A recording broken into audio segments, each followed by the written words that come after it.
All right. My name is Isaiah Thompson, journalist for Rapzilla. I do want to, by way of introduction, thank a few folks before we jump into this very exciting time with Sho Baraka. I do want to thank the great folks at Rapzilla, Chad and Justin, as well as all of the journalists that are engaging in this labor of love around um, art and Christianity and hip hop. It is an honor to be a part of the team. There are artists, some who speak to the market, some who speak to the moment, and then we have very few that speak to the ages, one of which is Mhm. sitting with us today on this recorded meeting. I want to thank Sho Baraka, our distinguished guest, for being here. Sho, how are you feeling? Better that you've given me this great introduction. Thank you very much. I am flattered. Yeah, Midnight of a Good Culture, releasing Yes. September 19th. I do want to say, because I have previewed the album several times, if you really want to appreciate the album, this is the quick spark notes that you need: a lifetime engagement with African American culture and history, some familiarity with Old Testament biblical wisdom. You need to listen to every Sho Baraka song and album that has come before it, and you need to go read his book. He saw that it was good, reimagining your creative life to repair a broken world. How excited are you to release this album, Sho? Extremely excited. Ah, man, it's been a long time coming, and I feel like it's been a burden in some ways. It's a joy, obviously, to do the work that I do, but it's also been a burden because I feel like oftentimes when I make music, I don't make music just for, as you said, like for the market or for entertainment purposes. I feel like just to get a little, just to lean into the kind of spiritual, get to real spiritual, and maybe even a little bit of self-importance here, which, if you don't mind, I feel like the Lord speaks through me in ways and gives me things to say that I think might be helpful for culture. And I feel like this is one of those times where there was something on my heart for many years, and that the Lord has been cultivating me to communicate it. And now I finally get to release it. And I just pray that I didn't get in the way too much Mm, of what the Lord had to say. mm. Yeah, I mean, there is a lot being said in this Mhm. album. I mean, you are taking us through so many um, different topics, ideas. You bring us front and center to your own personal life. You Yeah. take us through looking at and considering culture, history, art. I mean, there's just so much. Something that I was pleasantly surprised with. I felt like in this album, more than any other album, your personality was really shining because the way you embody different, I don't know, like different kind of energy throughout the songs as you move through the album. And I know that you've been doing a Yeah. little bit of acting. So part of me was like, oh, I wonder if his ability to just again embody different types of energy Yeah. in film has impacted his growth in music. I think so. I think that's a wonderful observation. First of all, let's say that. I don't know if it was intentional. I don't think I sat down and said, you know what, let me dig deep into these personalities. I just think it's just me. And I think because I didn't want a lot of features and because I felt like I had a lot to say, I knew subconsciously if I just kind of stayed, if Sho Baraka is a character, and I just said if I just stay with Sho Baraka through this whole process, it's going to get boring. So let me not only, you know, change who Sho Baraka is in some ways with his voice inflection, the use of voices, but actually, as you say, bring in different kind of parts of me to bring some diversity, to bring some dynamism. I think that's the right word. So yeah, I would say the acting helps, the imagination that I have helps, all of that helps, I think, to cultivate the kind of individual that I am.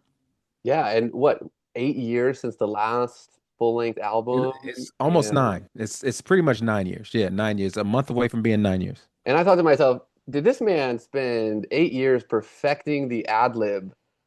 Oh my goodness. Like there was just perfect placement, personality. It was, I mean, there's so much just amazing art and personality. I think for those who have appreciated your art, they're just going to appreciate it on a whole new level with this Yeah. piece. I do want to get into some heavier discussion content here. Let's do it. And I'm trying to handle this question delicately. So contextually, there are some big hitters releasing albums, you being one of them. And I know that Lecrae just dropped his album Reconstruction, and I was listening to that piece. I actually listened to your album before his was released. Um, and this is where I want to handle things delicately because I know God's doing his thing with Lecrae, and God bless everything that Lecrae is doing. I appreciate that man and the ministry that God is Absolutely. using him in. Absolutely. When I was listening to your album, though, I got into the first song, and as I was thinking about Lecrae's upcoming album at the time, Reconstruction, and then thinking about this larger conversation around deconstruction and reconstruction, I listened to your album, and my first thought was, does this entire conversation that Lecrae certainly is tapping into, is it centered way too much around whiteness? Mm, Because when I listened to your album, I was like, okay, and I mean, the album title, Midnight of a Good Culture, let's talk about this faith culture. A yeah. faith culture that survived the transatlantic slave trade, a Yeah. faith culture that survived chattel slavery, that Yeah. survived the failures of Reconstruction, that survived Jim Crow, that survived civil Absolutely. rights, and is still here. Because when I Yeah. listen to your album, there aren't these conversations of deconstruction, reconstruction. There are these Yeah. conversations of, do you see this legacy of Yeah. faith that hasn't crumbled, that's been standing in the face of white supremacy, not built on it? So just really curious how you might view your own art speaking to the failures of the mainstream conversation right now. Bro, Isaiah, you're about to become one of my favorite people. So I want to say wonderful observation. I want to say this before I go into the answering of the question. I don't want it, and as you try to perfectly kind of finesse or massage your preamble about Lecrae, I want to almost answer this question as if Lecrae's name wasn't mentioned because I think it's unfair to him, and also think it's unfair to me because oftentimes because I left Reach and because I'm not as popular as Lecrae, oftentimes I often get asked about Lecrae, and he rarely gets asked about me. You know what I'm saying? And so I want to just kind of zoom back and just answer the question as if towards the way you made that observation. And yes, I do think too much of our conversation is centered a in a construction of a faith that to me is faulty or was faulty in any. And I had my crisis of faith, if you will, in 2010, 2011, because I was raised in a household by a Black Panther for the most part. And I was taught to love Black history. I was taught to love Black intellectualism. I went to HBCU. And when I went to that HBCU, I came to know the Lord. And the Lord wrecked some of my ideologies, one being my Black nationalistic ideology, and told me, no, you must love your white brothers and sisters because they are redeemed as well. And so once I became a Christian and began rapping and joined 116, we were individuals who were in college who were just trying to reach the people who would listen. Well, it just so happened that, and this is once again just an observation and a fact, no shade. The money moved us towards mostly white evangelical audiences. That wasn't our intention. And when I got there and I spent many years in that space, I realized, well, this is not all of who I am, nor do I feel like this is who God has primarily called me to minister to.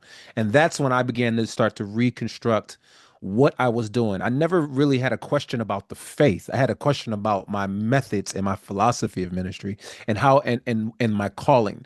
And so hence in the middle of making Lions and Liars, and then Talented 10th comes, and that's where people start to say, "Oh, Show's lost his mind with Talented." That brother has lost his mind. And so, fast forward many years later, I think what I've been trying to do is to propagate a faith, as you so eloquently put it, without lambasting you with blackness, blackness, blackness, blackness. This is black. This is black. This is a black album. I want to draw this. Black. you know what's better than telling, like broadcasting something? It's just doing it. It's just showing people Mm, what a great demonstration of God's faithfulness looks like, and rapping about it and talking about it, rather than me just saying, "Yo, this is gonna be a black album." When I rap, the references I use, I'm gonna reference people that I salute and I appreciate. Not to say that I don't salute, because some of my favorite writers and thinkers are white men like G.K. Chesterton and C.S. Lewis and Tolstoy. So anyway, all that to say, yes, I would say too much of our conversation is centered in that, because I think people came into the faith not only in a particular posture of expecting this particular institution or people to love them, but giving them the rewards in order to be mercenaries for their particular culture wars. And when they realized that the rewards were few and far between, or not weren't worth losing their soul, then they began to start to question. And so, um, a lot of people. So I just say like this. In short, I knew I was black before um, Black Lives Matter movement. I knew I was black before Trayvon Martin. I knew I was black before Michael Brown. Um, I think what I needed to learn was how to exercise this thing I'll call blackness, or people call blackness, maturely, and surrender it unto the Lord. So I'll just say that. yeah, it definitely takes me back to a song that you, Lecrae, and Propaganda did together, Black Yeah. Reconstruction, where you were just talking about, I think you have a line in there where you say, "I'm taking no calls, I'm having meetings with greatness." Yeah. And for me, it was just kind of like this mic drop line of, do you all see this culture, this representation of faith? I'm done reading all this trauma. I'm done being consumed in Come on. these just nonstop conversations that aren't really getting us anywhere. And this also reminds me of your book, because you talk about showing up in a mansion that you're not interested in building. And I remember Mhm. reading that in your book, and I just thought, man, I feel like Sho showed up in a mansion with his bag and said, "This mansion isn't for me." And Yeah. you left, but you still had your bag with you. And Yeah. it's only expanded. And I feel like this whole album, you are just constantly reaching back into your culture, your roots, and bringing that to the surface in a really beautiful way. That being said, I am curious because I think a lot of Christian artists seem to maybe point to an antithesis to Christianity. So, what's the Mm. threat to Christianity? So, some Christians are like, "Oh, social justice is the threat to Christianity," or atheism is the threat to Christianity. And one that is in the background to your music, but then comes to the foreground in this specific album, is Black nihilism. And I wanted to kind of allow you to share with us, what are some of maybe the tensions, direct tensions that you see between what the gospel means to you and then this potential option of Black nihilism. Yeah. Well, I think nihilism in itself is a religion that is running rampant within our culture, and it's pervasive, whether it be in how we engage in our social relationships, our friendships, and our the idea of marriage. Like, things have no purpose, things have no real meaning. There's no value. There's no real commitment, and there's no covenant. Let's put it like that. There's no need for a covenant Mm, in nihilism. And when we think about the Christian faith, it's all about covenant. It's all about seeing everything through covenant. And when you break those relationships, you're not just violating someone's feeling, you're violating a covenant. And you should grieve as if you're violating the covenant. And so when I think about nihilism, whether it's nihilism in its totality or if it's black nihilism, the thing that grieves me is when you see that the Lord has been faithful to a people throughout history, and that he's carried you through, giving you joy and resilience despite the positions or despite the opposition before you, and to come out of that to only be people who violate covenants, and to be a people who to say there is no purpose or there is no value to life, and just kind of laissez-faire, I think is not only a direct assault to history. I think it's a direct assault to the God who did amazing and beautiful work, and has left the stones of remembrance for you to look back and see his faithfulness and to see mm, where you've come from. And so I think oftentimes we only make the enemy of blackness whiteness. That's Hmm. another thing. Like as if black people's only obstacle in the world is white supremacy. Or they'll say, well, the reason we have the problems we have are because of white people and white. And I just think that's such a dishonest approach. I think it's intellectually dishonest. I think it's lazy.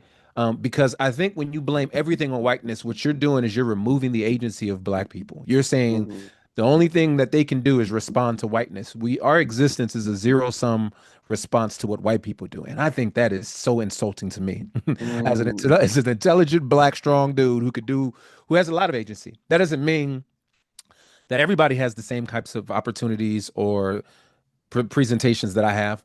But to say that I can't overcome something because of some great white ghost that's chasing me around everywhere, I think that's a dishonest view of the world. And to say that every problem in our community is only due to racist behavior, I think is also dishonest. So that would be my answer, I guess. Hopefully that was sufficient. Yeah, I know. So that, I mean, on some philosophical level, nihilism stands, and specifically Black nihilism, and Mhm. primarily for African American people, like this is a legit option to go towards. But you're saying Yeah. this is in opposition to the God that you serve. Now, I mean, there's a lot of intelligent people who support and I guess are proponents of black nihilism. And look, they have their reasons. yeah. And yeah, so I just to your point, I think it is a direct opposition. Yeah, and that's something that is certainly front and center in the album at different points. At the same time, you also get really personal on the album with your own walk with Jesus. And I was listening to one of the songs, and I think for any artist out there, there's certainly this practice of finding your own story in a much larger narrative. Mm, And I think that brings even more significance to someone's personal narrative. So even thinking about some of the best pieces of art, they're always referencing a larger narrative that they yeah, find themselves in. And on your album, you take us back to the story of the prodigal son.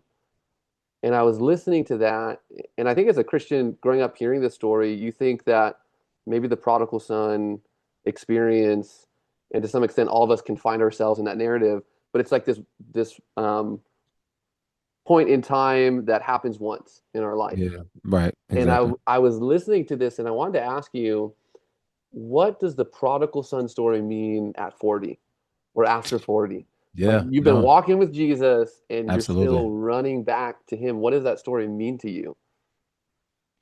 So let me say this first, and I'm so excited.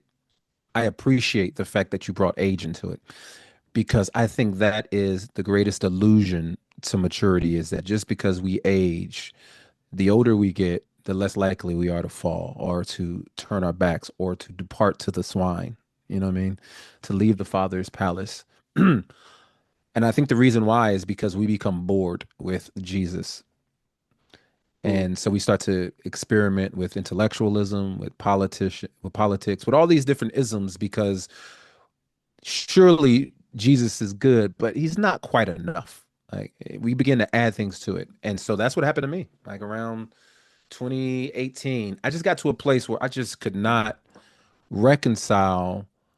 Let me say that I got to a place where I knew Jesus was good, but I felt like I needed or he needed the help of sociologists in order to make Christianity sufficient in our cultural milieu at that time.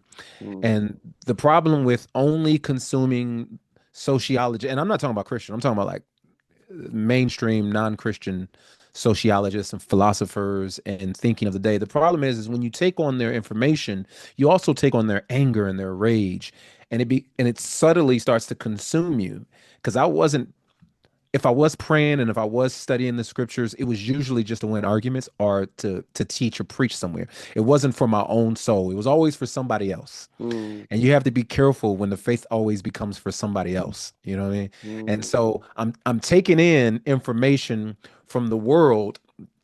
And these are good people though. These are not like I'm not talking about like satanic worshipers. I'm saying like these are good people who are fighting good causes. I'm Yeah. taking in their information, but they're speaking from posture of rage. And I didn't know that I began to be consumed with that. And I began to love my wife less. I began to love my Mm, neighbor less. I began to speak with more anger. I became short. And before you know it, I'm doing things that I thought I would never do at mm, age 40. Charles Spurgeon has this wonderful quote. He says that the scriptures, he says, no one outgrows the need or the necessity of scripture. It only widens and deepens with age. mm, And I wish I would have understood that. I wish I would have said, you know what, no matter how old I am, I need to continually be. And I knew it philosophically, I knew it intellectually, but I didn't know it in my heart. You know what I mean? mm, And so, yes, I strayed. I strayed away hard, and I kept it a secret. And then at some point, like a year and a half into it, I told myself, I said, I just can't live like this anymore. mm, I can't. I have to return to the Father's palace.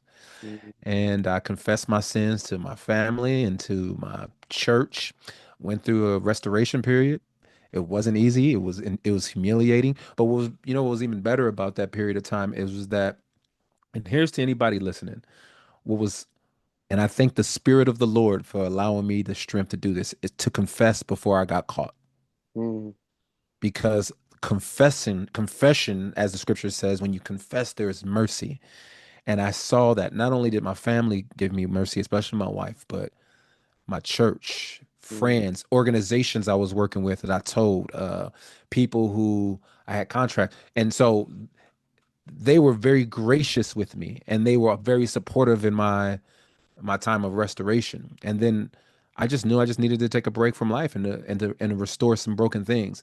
But here's the other part that I love about that song, and you're talking about the shadow of shame, that I think is really important, is that once you come out of that sin, that's sometimes that shame sticks with you mm, because you have this idea of who you are.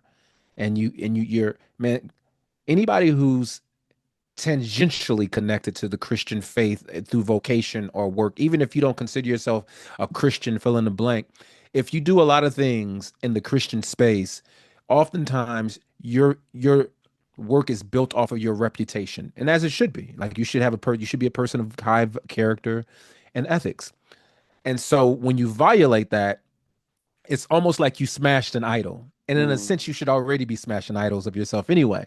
And so when I violated that, it wasn't like I only was broken in the sense that I violated my relationship or this covenant with my wife, my covenant with my friends, church, and God. It was like in some ways, I was mostly like, bro, I thought I was better than that. mm, And in some ways, I should have always known I wasn't better than that. What I did was I allowed myself to believe in myself a little bit too much. And then once I got, and it's only been recently, honestly, that I've gotten over the shame of that because the Lord he's forgiven me. And I have to tell myself I'm forgiven. Like I say in the song, I'm forgiven. mm, And for those out there who are wrestling in the darkness, I would say first confess, man. Like deal with your sin, confess, and then restore yourself to your people, and then learn how to forgive yourself. mm. How did that process of confession, I mean, how did you feel like that maybe changed your relationship with Jesus? Man, let me tell you something. It made me, I don't know if it changed my relationship or changed my view of I think I always, even in my sin, I was like, man, I know Jesus loves me. I know I love Jesus because the way I'm feeling, like I couldn't settle in that space. Like it was like you're eating amongst the pigs, but as you're eating the slop, you're like, I don't belong here, but it Mm, tastes good. I do not belong here. And but what it did do is it changed the way I saw other people. mm, It changed the way I view, I judge, I critique, and honor people. It mm, made me love a lot harder. It made me forgive a lot easier. It made me extend grace, I think, a lot easier. Um, if there was something that made me see differently about Jesus, it made me see that he truly, truly, truly does love us despite our sin for those whom he's called and redeemed mm, and indwelled in the spirit. I truly believe that. Like, despite our sin, he still loves us. mm, And I think about my children. My children are gonna violate the rules and the statues of our house. But even in that, man, I still love them. There's going to be correction, but I still love them. So I think that's where I landed. Wow. Speaking of family, I did want to ask you about what for you is probably a really special song, which is a song about your mom Yeah. on this album. I think when Swoop came out with 24, he had a song on there about his mom as Yeah. well. Yeah. Um, and in one of my classes I taught a few semesters back, it was just a writing seminar, and so the main theme was the human experience through music. And there was a student in the class who had found she was doing a lot of research on, I guess, therapists in Japan Hmm. that are recommending youth culture to kind of process different trauma through hip hop and through just writing down in song what they might be feeling. And so I know this is a very heavy song, but I was curious, really curious about for you as an artist. I mean, what is like almost take us through the process when you're thinking about your mom passing and you're Yeah. trying to write a song about her life. And then you go, and then like, what's the recording process like for you personally? Yeah. And then when Yeah. you go back and listen to that song, because I think you say something like she passed before she could even hear this song. Yeah. So what is that like for you going back and thinking about the process of gifting this song to your mom? Yeah. The line I think is I regret not writing this song while you were here.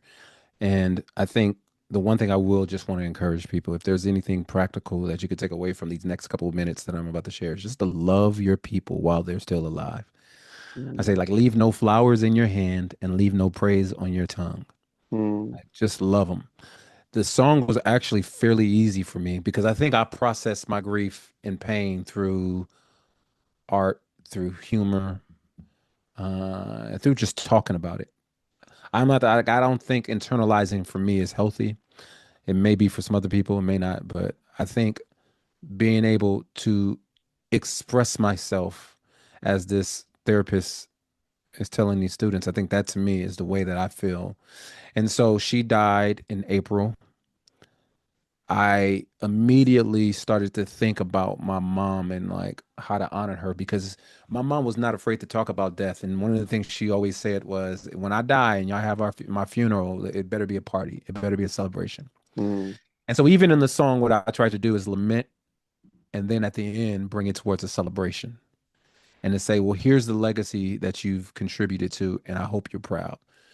And so in the process of celebrating her, I thought, well, what better way than to do it in a form that I feel like I'm pretty good at, which is music. And it wasn't just for me. It was a song not only just for my siblings and my family, but my mom was is popular in a lot of spaces, not because she's like famous, but because of her kids. And if you know her kids, then you know Mama Donna. mm, Because my brother who's planted churches, me who's done music, my sister who has just a huge social life and works at a school, a pretty popular school in Atlanta, and my oldest brother who lived in California who just recently moved out here who doesn't know a stranger. Because of all of our magnetic energy and connections, my mom also has that. And so that song was for all the people who socialized with her and knew her. mm, And so it was almost like this is my offering for us all to celebrate my mother. And for the people who don't know her and folks who are just fans and supporters of my music, I think you'll get a good understanding of the type of person she was. And she was declining in her last few years because of dementia, but mm, she was still a very charismatic and interesting person. So, all that to say is that the song wasn't difficult. It was very easy to write. I can probably write about three more if I wanted to. mm, The recording process, honestly, I do not remember if it was difficult, but I do remember not necessarily writing it for the album. I remember just writing the song for the purposes of getting it to friends, family. And then at the end of the recording session, the producer, dude named X, Xavier Hayes, who produced most of the whole, pretty much all the album except for like two songs, he was like, "Yo, this has to go on album." mm. And I said, "Yeah, I think so too." Because the album Mm, was done. The album was finished. That was the last song.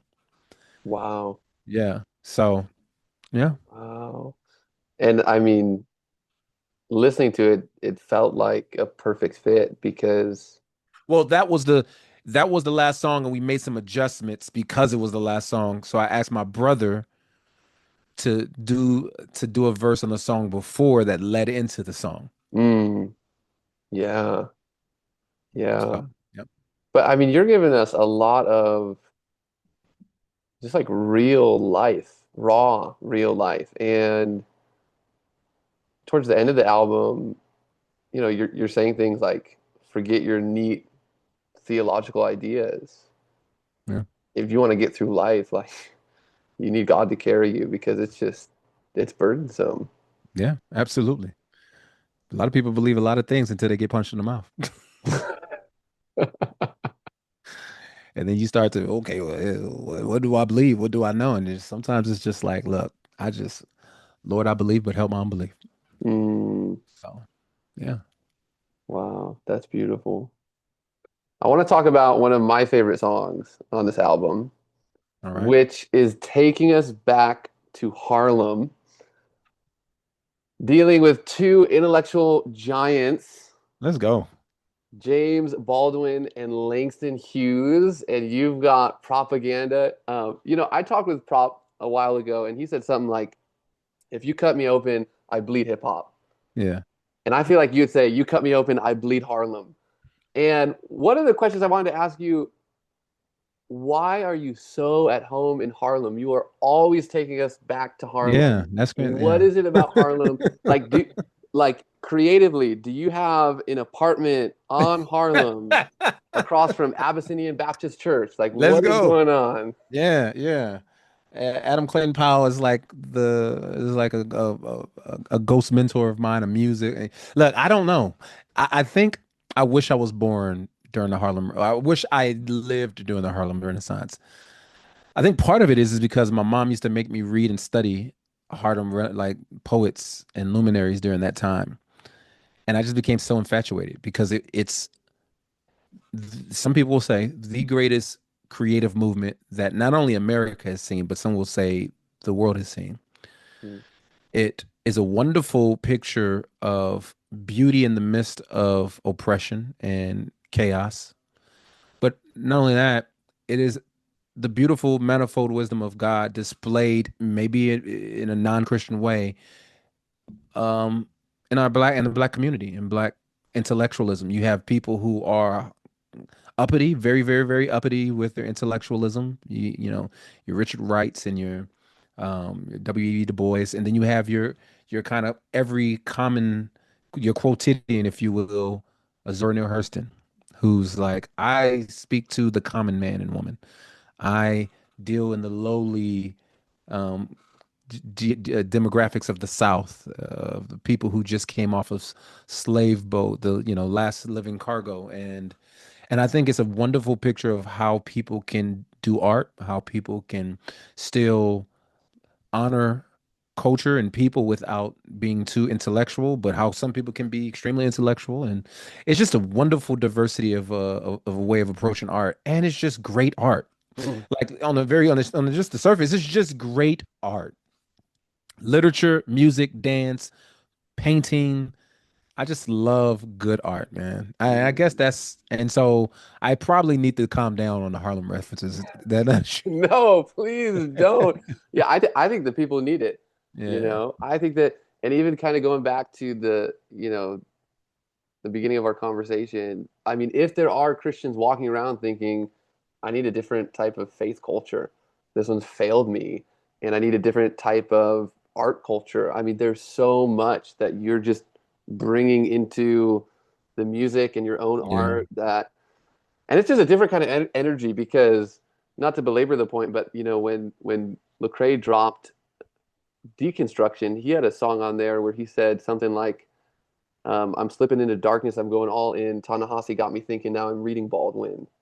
hmm And it was kind of this like, I'm dabbling in James Baldwin. And then all of a sudden, you and Propaganda drop this song and you say, I am James Baldwin. I was like, this is like the difference of just energy around the Harlem Renaissance here Yeah, is yeah, amazing. So why Baldwin and Hughes? Why were these two intellects that yeah. started this?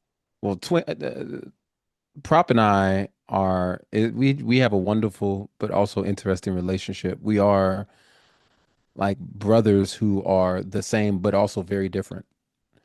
And when I talked to him about doing a song, I said, "Man, we need to do a song where we just go back and forth. But the kind of rappers we are, like I know what we're going to talk about. I know how we're going to approach it." And so immediately I thought like there's two options. There's Malcolm and Martin or there's Langston and Baldwin. And I Mm, said, Langston and Baldwin feel way more familiar to us than maybe Malcolm and Martin. And I see Prop more of like a Baldwin mm, character, and I am more like a probably like a Langston Hughes character. And I think about us both being interchangeable, obviously, but I think about the way in which we approach our art, how we're more, I use the word polymath. I think we're more than just artists. We've both taught, I think Prop is taught in a university setting. We've both taught in university settings. If not, I know he's lectured multiple times. We've both written books. We're both writers. mm, We're both deep thinkers. We're both activists in some ways and advocates, and we're both really good artists. And so we're the type of people who could existed in the Harlem Renaissance, I believed. And mm, so, and it would have only been natural for us. So yeah, I don't think, and I love the how you proposition it. Once again, not no shade to anybody else. I don't, I don't like the idea there are too many luminaries within Christian history for me, Black Christian histories, and some of the songs. I talk about Phyllis Wheatley. There's George Washington Carver. I mean, there's Carter G. Woodson. There's Frederick Douglass. There's Lemuel Haynes. There's so many people I can list. Jupiter Hammond. And when I think about these people, Francis Harper. When I think about these people, I think about I don't want to always propagate people who I think are adversaries to the Christian faith mm, as the pinnacle of intellectualism. Let me shout out people who share the faith that I shared, went through some difficult things, and were still really talented at what they did. mm, And that is my energy. That's a lot of what I'm hoping. mm. I love that. Yeah. And for me, really interesting to hear, as you're kind of verbalizing how you see yourself in similar stride with Langston Hughes. And I'm familiar with some of Hughes' work. I'm thinking specifically of a poem where he's talking about the impacts of things like colonialism and their Mhm. influence of cultural genocide against indigenous peoples. And I Mhm. noticed that in your music, even in this album, you talk about stolen land a lot. Yeah. And Yeah. tell us a little bit about how your music is also really engaging other ethnic communities and histories. Well, I think it's just only fair and honest to be a person who, if you're going to talk about injustices, especially like if I'm a black man, I'm gonna talk about injustices to black people. I can't just stop there. I gotta acknowledge this injustice as MLK say everywhere. And that doesn't mean that I have to be a champion for every injustice across the world. But I do need to acknowledge that there are injustices on in this country. The fact that people existed on this continent before colonizers and that they're so underrepresented to this day, I think it's a sad stain on history, American history. Mm, And oftentimes we talk over indigenous people as if they don't have a say or a spot at the table. And I'm not going to sit here as act as if I am their number one advocate, but I will say it is important for us to acknowledge the the complicitness that even sometimes we participate in this idea. I mean, I've heard people talk about. I'll just say this. I think it's necessary to acknowledge it, as a human being, and that's the least. Honestly, that's the least I can do is to acknowledge it. Mm, And especially as someone who grew up in California, who's interacted with indigenous people, um, who also lived in Canada, who has people who are connected to the Choctaw tribe, and so yeah, yeah, I'm very aware of of of why that is important in our discussion and discourse. yeah, definitely. Definitely. Just a few more questions for you as we wrap up here. Um, One is, I was listening to the opening track for your album, and I almost got this sense that it almost felt like this internal struggle of like a triple consciousness to build on Du Bois a little bit of Black, American, Christian. Could you kind of talk to us about maybe some of those tensions or some of the unity between those things? Yeah, there is. So it's there. There is a I mean, you could probably, and the one thing I don't want to do is, I think America must reconcile or wrestle with, come to a reckoning that although they hate identity politics, this nation was built on identity politics. Mm, Like there were only certain people who can vote, who can own property, and that changed over generations and decades and time period. And so, with that being said, I do think our idolatry of identity is going to get us in trouble or is getting us in trouble as a nation. But we also have to realize that identity got us here in the first place. mm, Marginalizing people got us here because there were certain identities that weren't seen as human. And so, because of all that, we have to operate in these consciousness. And yes, as an individual who's black, who's born in or who lives in America, but who also holds a particular faith, I think I do have to reconcile what does it mean for all these things to exist. And I hope, and this is where I lose some people, I hope that at the end of the day, that they're all informed by my faith, though. Right? mm, I am going to be the blackest of black people, but I am not going to violate my faith just because I'm black. Like I just mm, won't. Um, I love America, but I'm not going to violate my faith just because I love America. mm, Um, I do not pledge allegiance to any people or nation. I pledge allegiance to the Lord. mm, But I identify with people. I identify with nations. I respect and love and relate to. But I am a child of the God of the King, a child of God. I am a, a soldier in the army of the Lord, as the old saints used to say. But I love black people and I'm deeply concerned about black progress. I'm deeply concerned about black pain and black struggle. And so, yes, if I were Paul, I feel like I am called to black people. I'm called to minister for black people. I'm called to, like, what can I do as a human on this earth to give my life to the cause of winning black people not only to the kingdom, but building the kingdom so that the blessings that exude from this kingdom can raise other people up. Now, so I think that's what good Christian work does, is mm, that it wins souls, but it also makes better societies. mm, And so all that to say, um, there is that conflict in my music where I struggle with, man, like what does America expect of me? And then there's times I'm like, man, what do my black brothers and sisters expect of me? mm, What do white people expect of me? And even sometimes, what does the church expect of me? Because the church is a huge, like that's a, I can't remember, you said one of the critiques or enemies. I don't know what the language you use. You mentioned black nihilism, but another one is the church.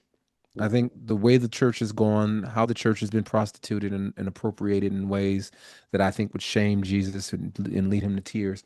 Um, I am doing a lot of, I guess you can say, aiming at the church, not to destroy her, but to make her more beautiful.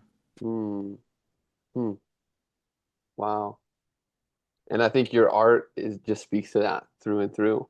Amen. And I think that's what good art should do. It should cause us to pause, reflect, and maybe change course, hopefully change course, if we're headed in the wrong direction. I do want to ask you a final question, something I'm really interested in, because this whole album, you take us on a journey through your life.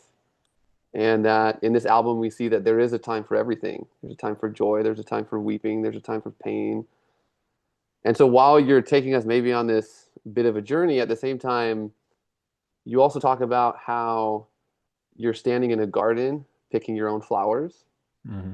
And that is something that seems like it's a significant reality in your own faith journey. And Mm. so what does that mean of, not necessarily needing to see progress, but to cultivate the things around you? I think it, I think great question. I think the way I see and I don't really love over explaining my lyrics, but in this case I'll concede. I think when I'm talking about picking my own flowers, oftentimes if you sit around and you wait for CHH or Rapzilla, if you sit around and wait for other artists to acknowledge who you are and what you've contributed, or even if you wait for them to give you the opportunity to do something, you'll probably wait a lifetime. Hmm. And so therefore you need to tend to your garden. You need to cultivate. You need to get to work.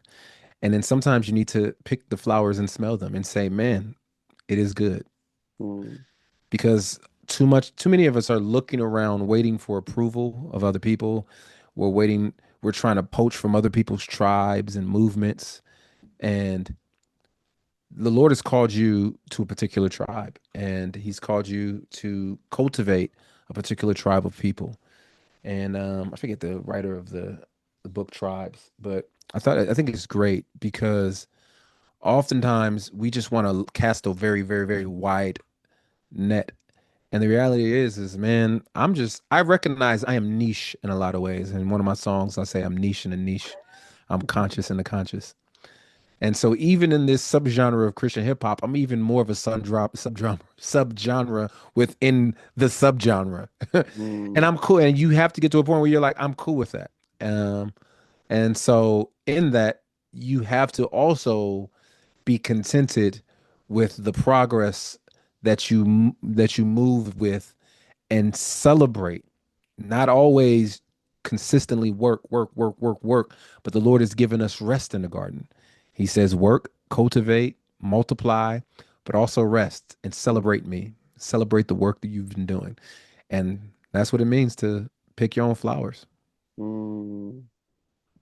Show, this has been a very deep and rich, and for those that are going to tune in to this conversation, hopefully very encouraging conversation. Want to thank Thank you you. so much for your time. Um, yeah, and we'll have to stay connected because, in hip hop, and of course, this, the fifth element has always been seen as knowledge. Mm, And I've always thought it would be incredible to partner with you somehow, with just your art solely, and create a type of syllabus or an entire class, um, and content in an African American studies class that's just built on the artwork that you give us solely through hip hop. Because, like I said, there is just so much content, there's so much knowledge, there's so much education, so much yeah. faith, that's in there. In a 3-minute song, somehow you can take it through 300 years of history. And so I think that there's Yeah. just I'm a shocked lot you to didn't. Yeah, learn. I'm shocked you didn't mention the Bootmaker's Ballad because that is a song. But I will say this: yeah, I've taught at Wake Forest, taught at Warner Pacific. So you're speaking my language right now about using hip hop as a means to educate, whether it be through politics, race, faith. Yeah. So I've done it before, and I would love to do it again, sir. Before we end, because you brought it up, is there anything you want to tell us about the Bootmaker song? I think it's probably one of my favorite songs I've done. But for those who are listening, it's not really a song. That's all I'll say. That's all I'll say. All right, we'll leave it to the people to decide. Well, thank you once again, Sho. Huge honor. Um, and really looking forward to this album dropping and the world getting to engage it, enjoy it, learn from it, and appreciate it. Absolutely. Thank you for the time.